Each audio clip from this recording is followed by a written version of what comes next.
Well, it's finally here.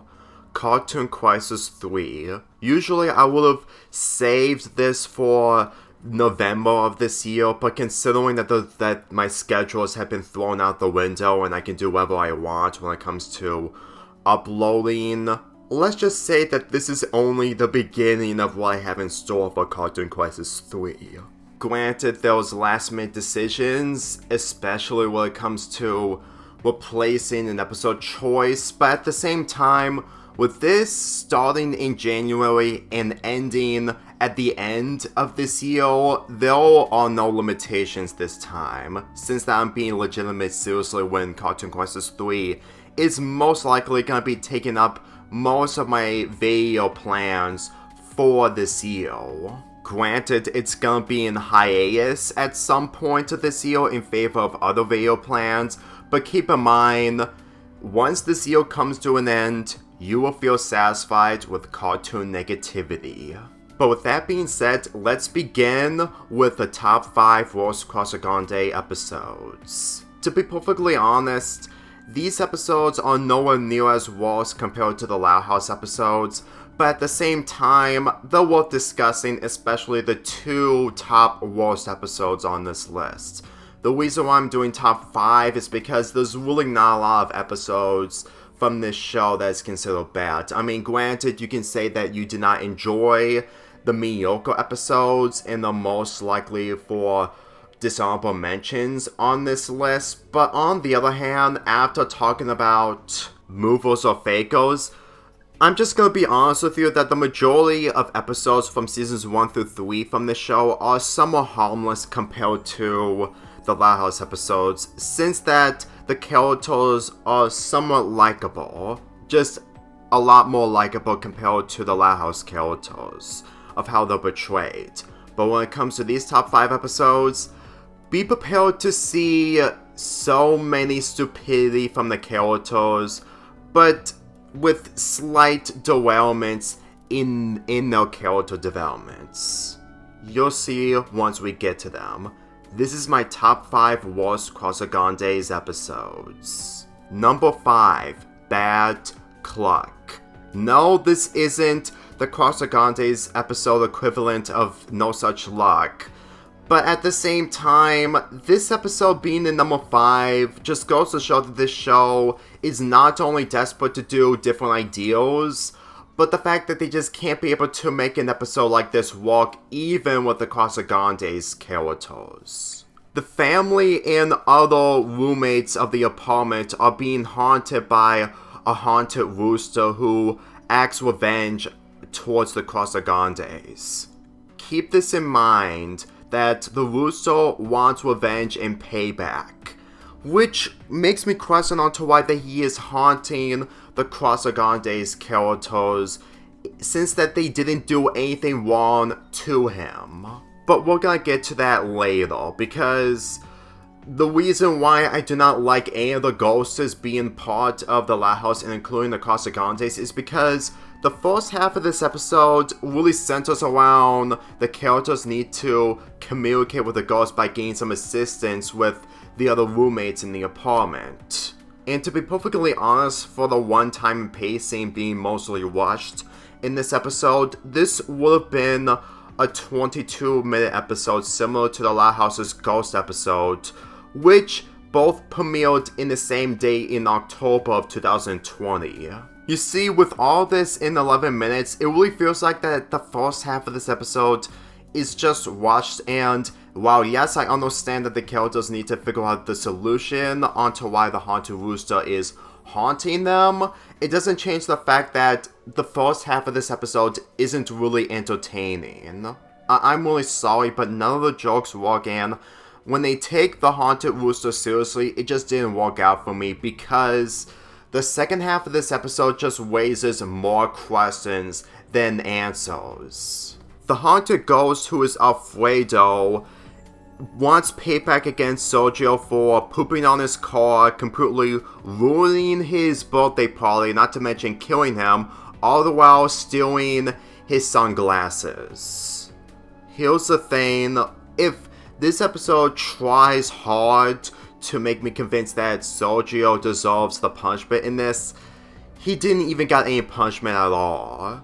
Why? Well, for one, the second half of this episode just feels so rushed that Sergio just doesn't want to clean clean Alfredo's car. He completely didn't make a good birthday party towards Alfredo, and then when he gives him back his money, it just wasn't enough, so Alfredo decides to mind control Carlitos to the point that he's going to harm the Casagrandes until Sergio gives him back his sunglasses. Now sure, the beginning of the episode, Sergio had Alfredo's sunglasses the last time he met him at the hospital. But the thing is, if Alfredo is this desperate to act revenge on Sergio, then why is he spending his time on his family since that they did nothing wrong? Believe me when I say this, is that if Sergio doesn't care much about his family completely, which is further proof as we continue on with this list, then just haunt him, threaten him, completely traumatize him to the point that he'll do everything that he warned you. I just don't get it. Like, it just goes to show that the only threats that Sergio got is that he was forced to be into it because he just doesn't want to do it completely, but with the other characters just forcing him to do it, it just really feels like that this episode tries to make the characters punish Sergio, but at the same time, not really doing a good job completely for how the episode is structured. The second half of this episode just feels a completely different episode because of how phoned in it is. Not to mention that once Sergio gave his sunglasses back to Alfredo, it's been revealed that he warned another animal ghost. You know, with this show introducing ghosts and the ghosts are just doing these things, at least it made sense in the Lighthouse Ghost episode, because as much as I did not like that episode, it at least makes sense for the ghost motivation to go after Lori, but with this ghost's motivation, it makes no sense regardless if it's an animal. I don't even understand why Alfredo would rather just haunt the Casagrandes even if they didn't do anything wrong in favor of getting back at Sergio. It just doesn't make any sense, especially since that he doesn't know anything about the Casagrandes, unlike Sergio. And for how that this episode ends, it just really feels like that it's basically Harry from the Scary Godmother specials, except that it's not charming, knowing full well that Sergio did a lot worse than Harry, who all he ever did was just eat all the food at the Halloween parties. It just goes to show that they just can't be able to punish Sergio the right way, and this is literally the first entry of the list. I'm just saying that if you're going to have the Lighthouse and the Casagrandes have ghost or fantasy elements, at least make them meaningful and actually somewhat entertaining to sit through, because this entire episode wasn't really entertaining. It just feels like that every character is just going through the motions and not questioning the reality that they're in, unlike in the earlier seasons of the Loud House.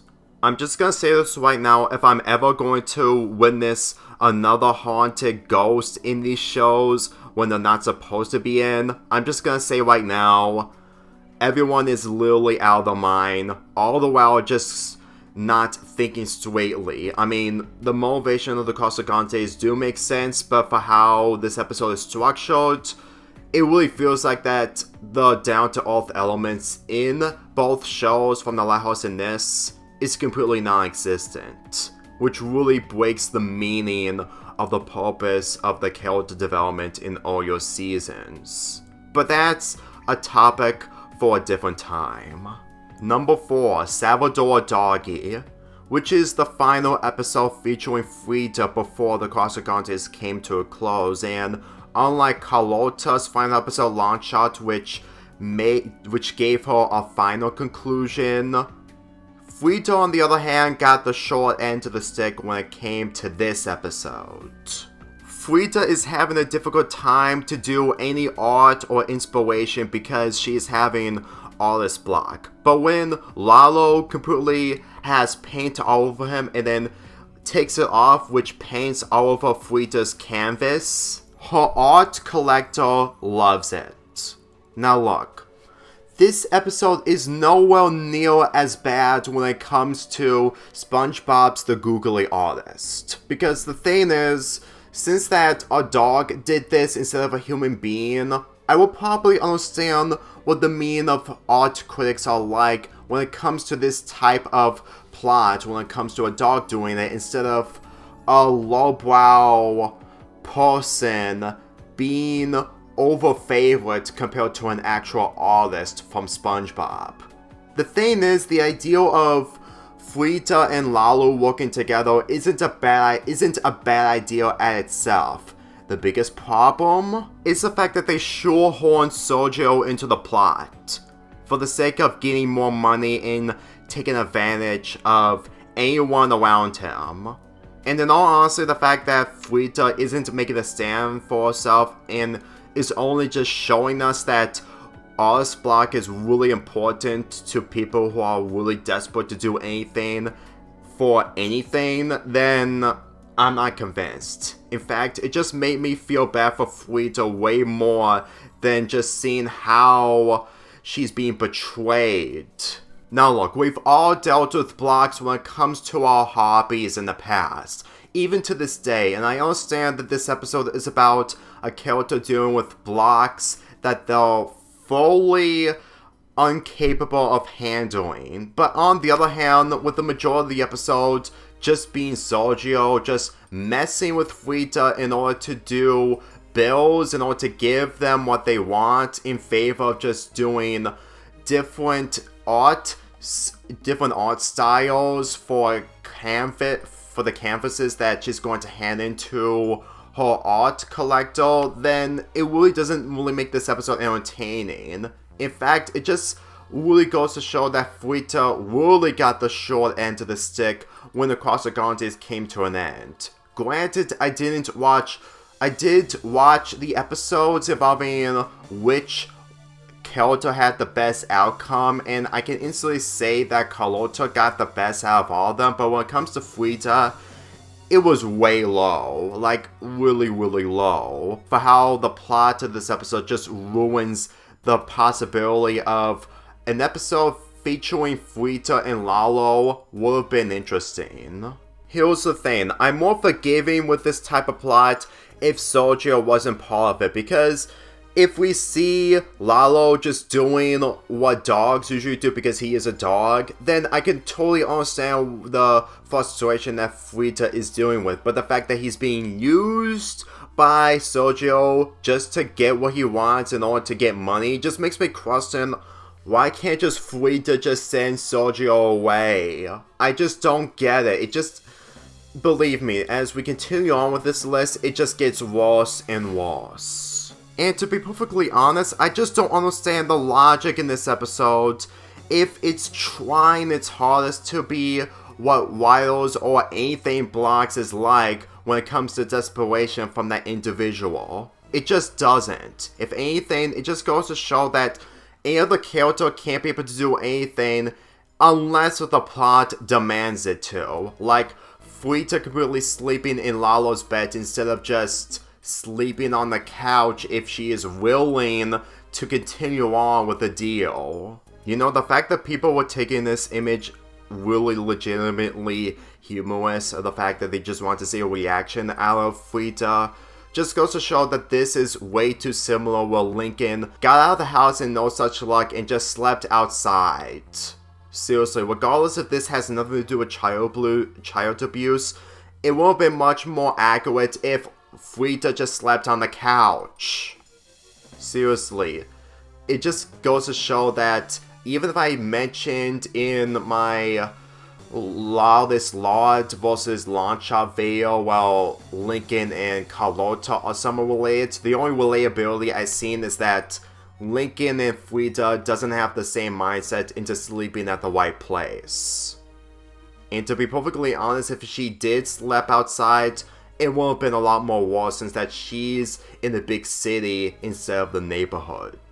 The second half of this episode is basically a reverse scenario similar to the last entry. Well, it just completely moves forward with the plot with Frida just trying to find a different dog to do the art. But at the same time, she ended up getting Malo, who is similar to Lalo, who has the same character design except the face. Except that Malo is very, very aggressive.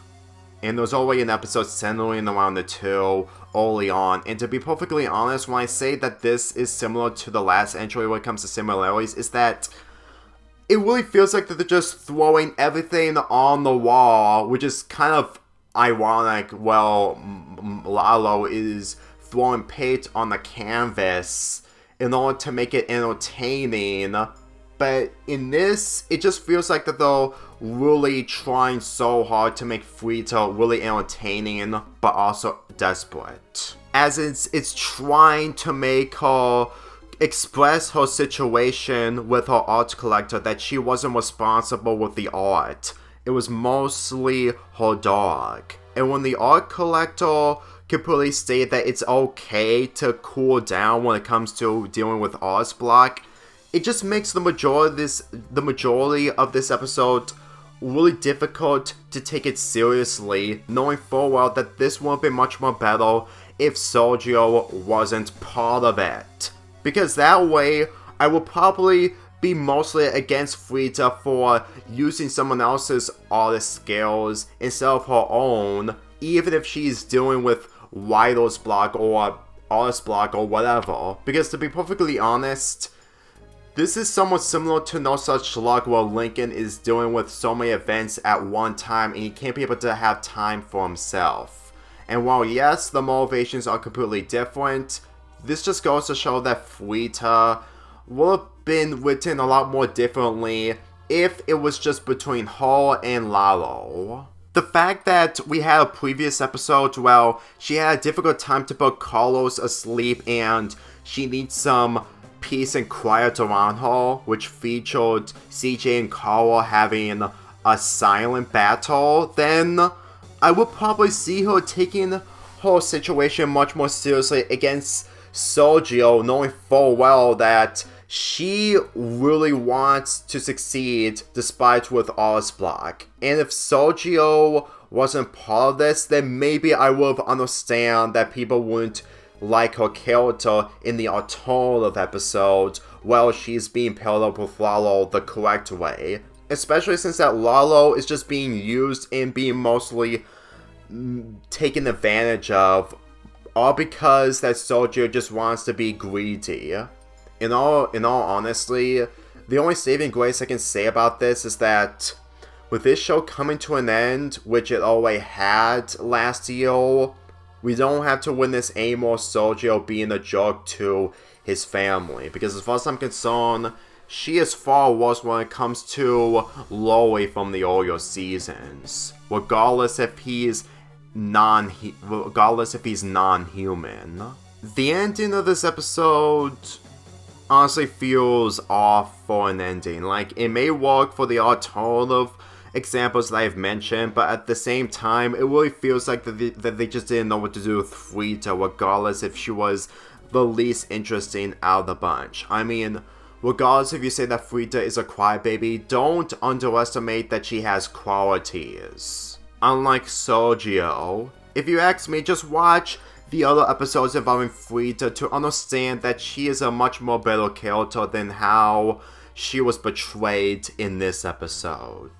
Number 3, I Breakfast Bot.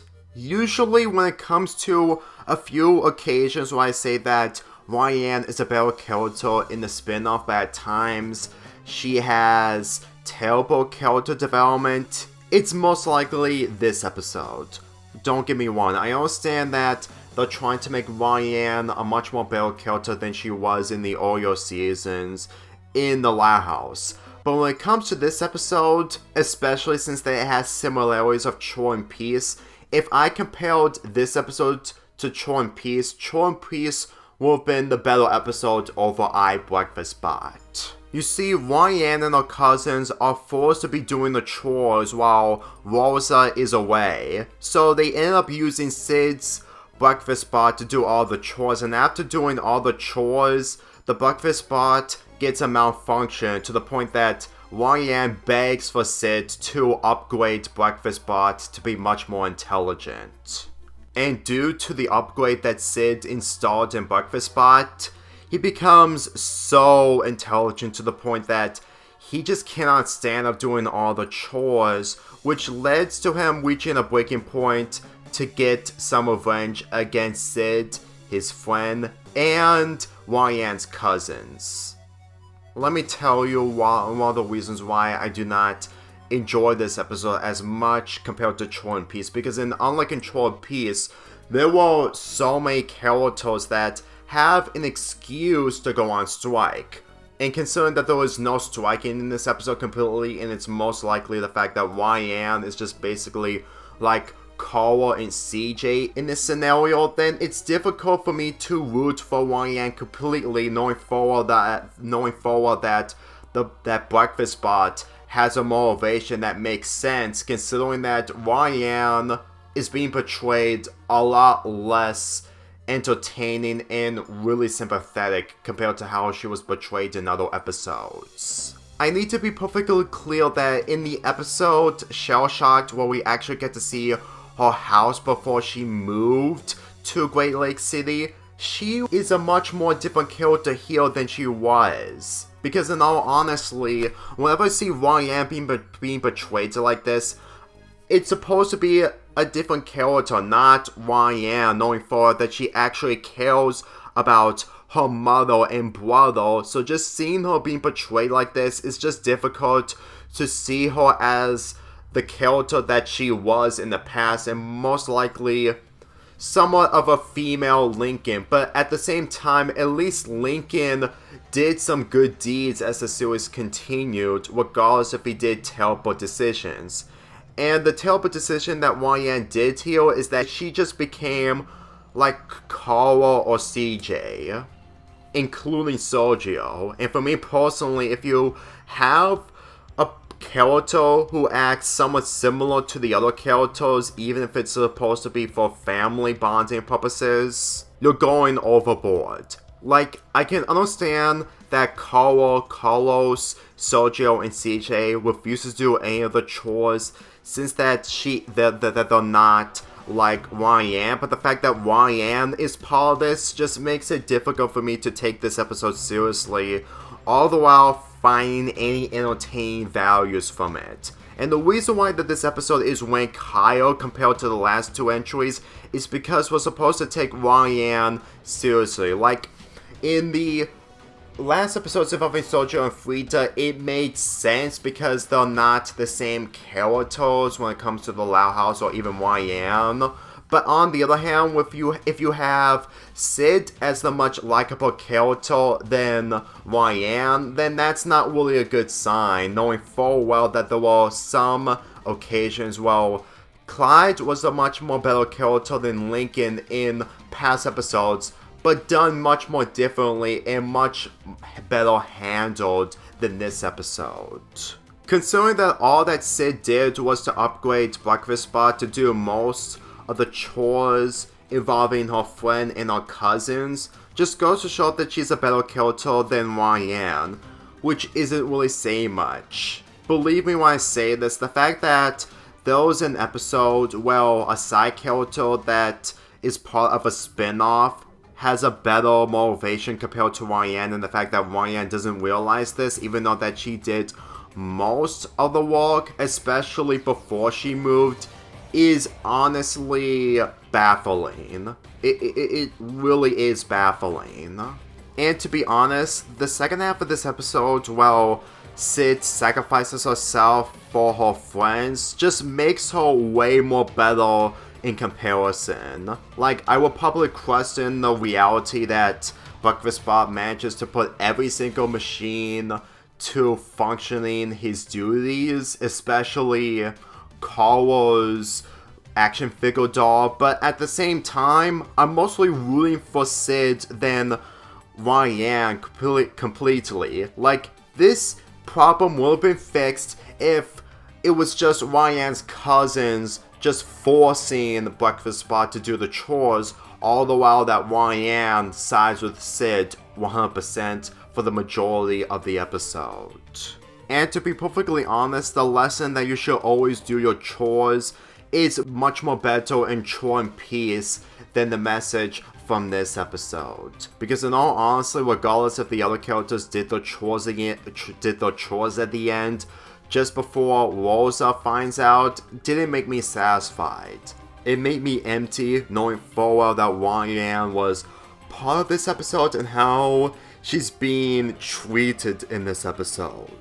It would have been one thing if Carl was the main character of this, since that it would have made more sense when it comes to his motivations, but since that Ryan is part of it and the fact that the other characters are just forcing a robot to do all the chores instead of just doing them themselves, believe me when I say this, they literally hammered in on the fact that they want us to sympathize with the robot a lot more than the characters, aside from Sid.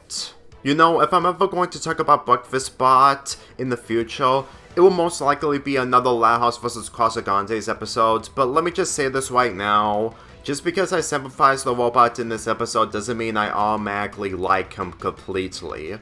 I'm just saying, there are other characters that I don't usually enjoy, and while I do enjoy Blue Sky's robots, it doesn't change the fact of how Breakfast Bot was betrayed really miserably to the point that the other characters are basically cyborgs far more than Breakfast Bot. Which is kind of ironic considering that that's the reason onto why he acts revenge against the humans in this episode. Bottom line, just stick to the Loud House's Chore and Peace and just skip this episode entirely, unless if you're gonna miss out being sympathetic towards the robot and his creator than the other characters including Ryan, which is really saying a lot. Number 2, Gossipy Gore. You know, if you have an episode that has the similar themes of one of the worst Loud House episodes, with every single character being ruthless with each other, all the while being mostly doing it for the sake of the plot, then you basically have Canes of the Con, House Flip, or any of the other episodes that you witness in the newer seasons of the Loud House. Only the biggest difference is that this is a Casagrandes episode. The episode begins with Ryan and her friends expressing their embarrassing secrets with each other, to the point that they agree to not expose any of those secrets in public. But in the following day, at school, everyone in the entire school made fun of Ryan and the others, since that their exposed secrets had made public to the point that there was no turning back.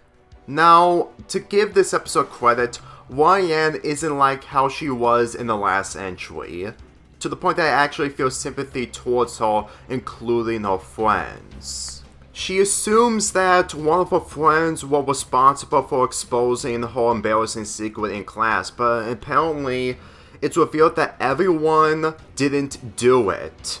But she assumed that Sid was the one who exposed her secret. I'm just gonna say this right now that Ryan's friends may have similarities towards Lincoln's friends from the Loud House, especially since that it has the same number of friends that Ryan has, mainly 5. But on the other hand, considering that the embarrassing secrets involving her friends are so stupid and weird that it's difficult to be taken seriously by making fun out of them, just really makes this entire episode difficult to take their embarrassing secrets seriously. Like, the meaning of this episode is that Ryan assumes that Sid was responsible for exposing secrets towards everyone at school, but considering that Sid didn't do it, and as it turns out, Sergio was mostly responsible because he was using Breakfast Spot in order to talk to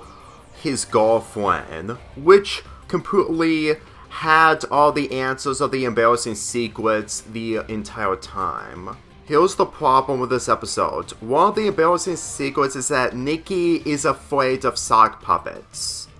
That's it. Just sock puppets.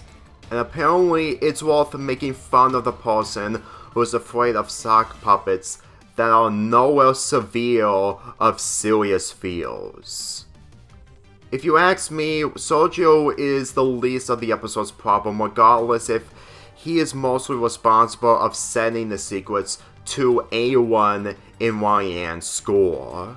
I'm just gonna say right now, the students in Ryan's school are bored out of their mind to find any entertainment to make fun of, especially that they're in the big city where dreams come true.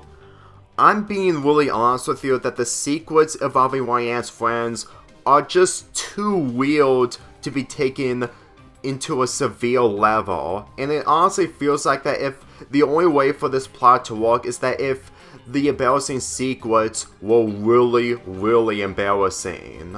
It would have been one thing if the embarrassing secrets were so personal between the person and their family, but considering that these embarrassing secrets are mostly solo, and it's supposed to be a way that in the Lola episode from season 1, well, she took advantage of everyone because the secrets that they had were actually severe. The secrets in this episode honestly feel so insignificant that it just feels like that the episode needs to find an excuse to hammer in on the embarrassment of the secrets that they kept for so long. If you ask me, the severe secret that I've witnessed is mainly Ryan's secret, since that she wants to marry a professional wrestler, and for me personally, we've all been there, but the fact that everyone is just hammering in on the embarrassment completely really made me feel bad for Ryan, knowing full well that she was once a bully against Lincoln. But to be perfectly real with you, this insult from the students is far worse than what Lincoln spelled out in Save the Date. Because as far as I'm concerned, knowing full well that Ryan was really in the position where she's being handicapped, similar to Lincoln, we actually found something that the two are somewhat related to. Believe me, I know that there are other alternatives, but when you put too much similarity between the two characters, you're going overboard. But in this case, it's not. Anyway, Sid assumes that the reason why Ryan is right is because she was sleep texting. Literally sleep texting.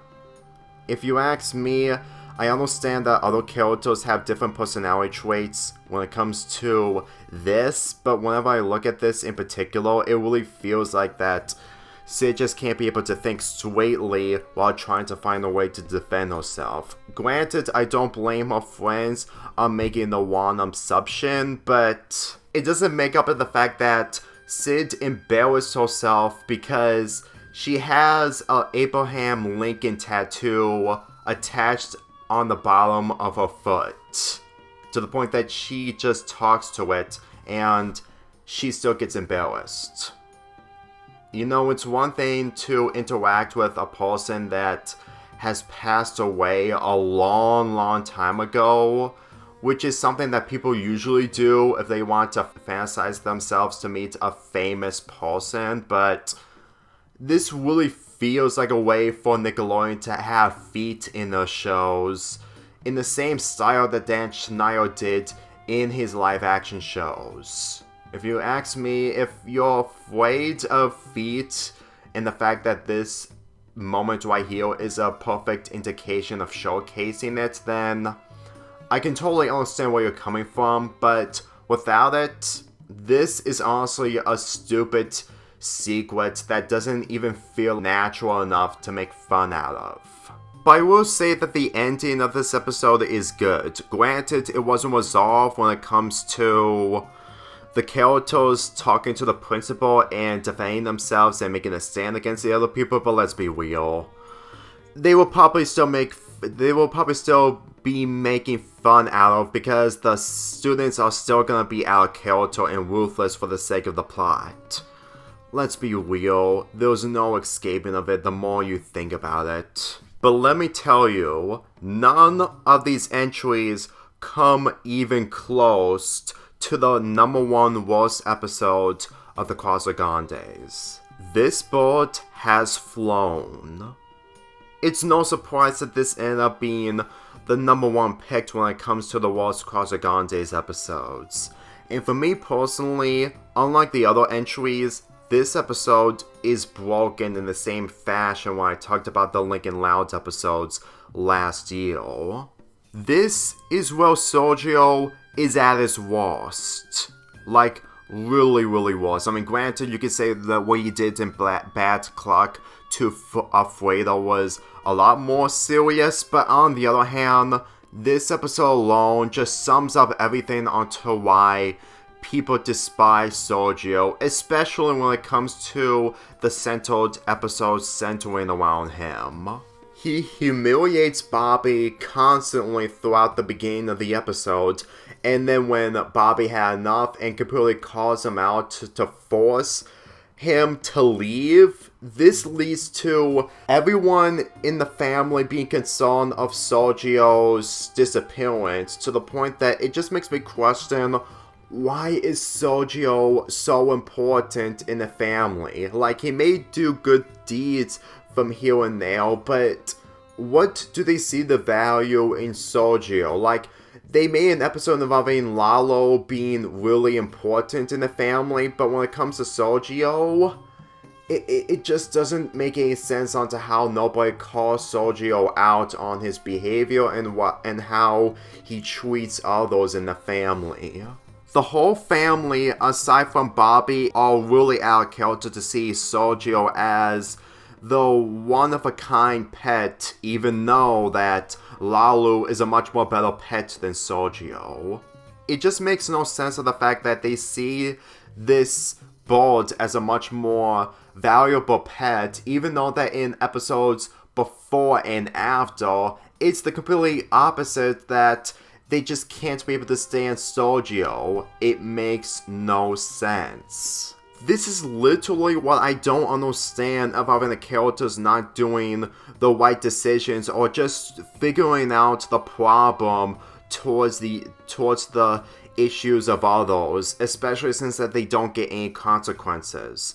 In Bad Clock, Sergio did all this for a ghost, and yet at the same time when another ghost haunts him, it really feels like that the family itself just treats this as normal, since that it's basically Sergio's doing. Frida never makes a stand for herself against Sergio, considering that he was using Lalo for benefits. He was too lazy to do any of the chores around the apartment, regardless if the other characters were at fault. And the fact that he wants to communicate with his girlfriend, but he can't, so he uses the breakfast bot. Granted, it wasn't entirely his fault because it was unintentional, but on the other hand, it just goes to show that Sergio is just one of the problems in these 5 episodes that really made these 5 episodes one of the worst. Well, aside from the second entry. Here's the thing. One of the reasons that you feel sympathy towards Bobby is because in some of the Lincoln torture episodes, he always does the right thing and doesn't do anything wrong. He earned the right to become the employee of the month only for Sergio to beat him to it, and the fact that everyone in his family is just way more dumber than him, you know that's totally messed up considering that they made out Bobby as the dumb family member in the same IQ as Lenny from the Loud House. Everyone who sees Sergio as one of the best pets, especially above Lalu, really makes no sense. It just really feels like that this episode's excuse is that It wants us to convince that Sojo is still important to the family, but at the same time, all that this episode did is glorify how important Sojo is, then why he's important to the family. To the point that it's only an excuse to give Bobby more stress to find Sojo, only to realize that Sojo is only doing this just to mess with Bobby more. Really painful to think that everyone aside from Bobby is willing to accept Sojo at the end, and yet at the same time, Bobby just ends up getting tortured constantly because he has every right to put his foot down. And if you think the stupidity wasn't enough, Bobby makes a deal with Kara to use a drone to fool everyone to think that Sojo is back. Let me iterate. This drone you're seeing on screen is poorly disguised that it still fools the Casagrandes except Lau. If you ask me, this is the type of writing that really damages any credibility when it comes to taking the characters seriously, even when they're being portrayed as being serious. This is one of the reasons why I do not take some of the characters doing selfish things seriously if the other characters are being portrayed dumbly or blind to see what's in front of them. Like in the last entries, they're not on the same levels as broken episodes. But for this, there's no exception. This is definitely a broken episode as the same standards as a broken Loud House episode in the later seasons. Or earlier if you think about it. You wanna know why I make a huge deal out of this? Is because it just affects the earlier episodes of the Loud House a lot more meaningless if the characters have this many developments and just starting from scratch. Granted, the difference between the Loud House and the Casagrandes is because this is a spin-off, and when it comes to getting to know these characters, some of them need development, but when it comes to the West, it's mostly debatable if they do need development or not. But on the other hand, this episode alone just showcases one of the reasons why I do not take any of the characters seriously at all, especially before and after this episode. I don't know about you, but the lesson that Sojo was teaching Bobby towards the end when he came back just goes to show that he is so bored that he will do anything he wants and he'll still get no consequences. And yes, I understand that he does get some consequences in some episodes, but aside from the third entry, he didn't get any comeuppance at all in nearly all the episodes I've talked about in this video. I don't know about you, but if there was any other episode that centers around Sojo doing something and the episode itself is terrible, you can totally understand that Sojo is the curse in all 5 of these episodes. Well, aside from the second entry, but that's mostly debatable. All I can think of is that Bobby needs a vacation with his girlfriend to get away from the stupidity from his family, which is ironically the same fashion that Lincoln would do if he ever dealt with his family's stupidity. The only difference is that Bobby has a girlfriend while Lincoln does not, but less said about that the better. So that concludes the top 5 Los Casagrandes episodes. Sometimes the ideas that they use just really loses the credibility of the episode itself, along with the fact that the characters themselves are just being portrayed differently for the sake of the plots to work.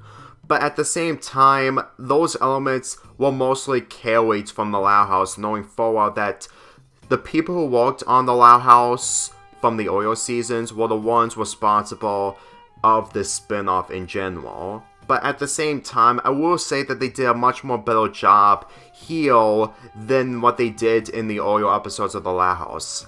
I'm just saying that when it comes to the terrible episodes that they made. I mean, they still made great episodes in the earlier seasons, and they did make good episodes here, but considering that people just don't have the time to recognize or showcase the good episodes from the Casagrandes, it really shows that everyone has moved on after leaving the Loud House fandom. But to be perfectly real with you, I'm going to ignore these episodes altogether, especially the worst one on the list. If anything, I would probably just see how terrible the episodes were in the Loud House compared to this, knowing full well that this show is officially history, and the only ways for me to talk about this show is obviously the Loud House vs. Casagrandes projects.